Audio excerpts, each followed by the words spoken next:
It's time for Digital Ideas. We're on the phone today with Kevin Drury from Alcatel-Lucent. Kevin, how you doing?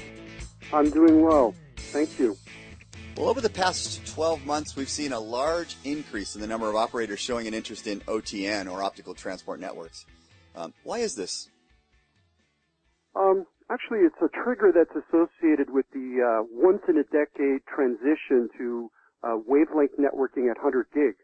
Up until now, what we've seen is predominantly deployed in the network are 10 gig or sub-10 gig wavelengths, but with the increasing demand and insatiable consumption of more and more bandwidth, we've seen now over the last 2 years or so a rapid adoption and introduction of 100 gig wavelength networking. OTN, or Optical Transport Networking, allows for lower bit rate services to be aggregated and switched into higher bit rate services that then are carried over 100 gig. So it allows for more efficient, more cost-effective networking of those very expensive big pipes. Kevin, there seems to be a lot of misunderstanding around OTN. So can you give us some of the common myths that you're hearing? Well, some people believe that OTN was originally invented as sort of a replacement for SONET or SDH. That's not really the case. Others believe that it would be possible to do away with an electrical aggregation or switching layer and simply take IP traffic and put it over top wavelengths. But that's not really suitable. You want to try to be able to deliver services at the most economical layer, and OTN is a means for doing that. Other misconceptions would be that having this electrical switching layer would add complexity to the network or management systems, and that's really not proven to be true.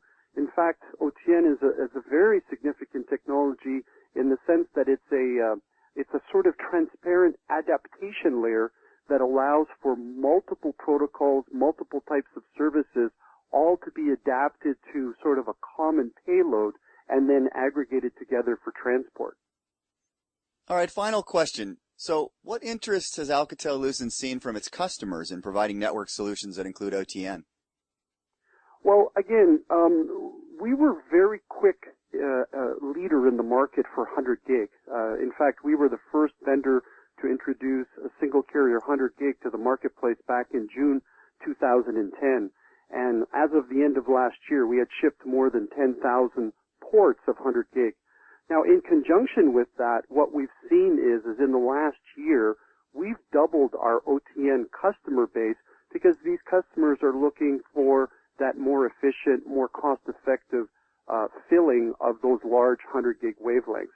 So in terms of some of the publicly announced customers, we've been able to help people like DO in the United Arab Emirates, Turkcell, Super Online in Turkey, ARSAT, which is a government-owned telecom in Argentina. And essentially, we've seen specific traction in parts of Europe and parts of Asia-Pacific for the introduction of this electrical switching layer into their networks. Excellent summary. Kevin, I guess you've also just recently authored a TechScene Tech blog on this topic. Is that true? Yes, that's correct. I think people can go find that and read up more information on this. Sounds great. Hey, thanks for your time today. My pleasure. Thank you. That was Kevin Drury from Alcatel-Lucent. This has been Digital Ideas. Thanks for tuning in.